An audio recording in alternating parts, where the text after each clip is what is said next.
Le bio recule en France. La surface cultivée a diminué de 1,4% l'an dernier, c'est une première. Et alors que l'Europe veut réduire de moitié l'utilisation des pesticides d'ici 2030, comment peut-on s'y prendre? Une société lautoise a peut-être la réponse avec des produits à base de phéromones. Les explications signées Paul-Étienne Zahn et Jean-Pierre Jose. C'est une agrafe qui sert au palissage, l'opération qui permet de relever les sarments de vigne pour dégager les grappes. Vous voulez passer après le poteau? Après le poteau, pour pouvoir accentuer la tension.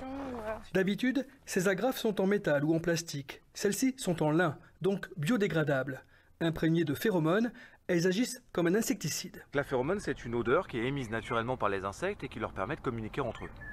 Et donc, lorsqu'on diffuse cette phéromone dans une parcelle, on va désorienter les papillons et empêcher leur reproduction.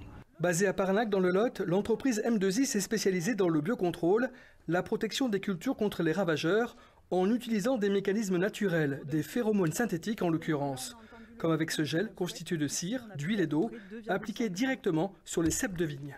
Une fois que l'eau s'évapore, on a un point de diffusion sous forme d'une petite croûte cireuse, si je puis dire, qui va commencer à diffuser la phéromone dans l'atmosphère de la parcelle.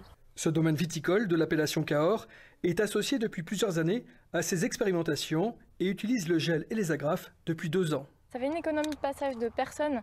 On n'a pas besoin de revenir appliquer en fait les agrafes et en plus ça fait une économie de passage en termes de passage de tracteur pour le traitement.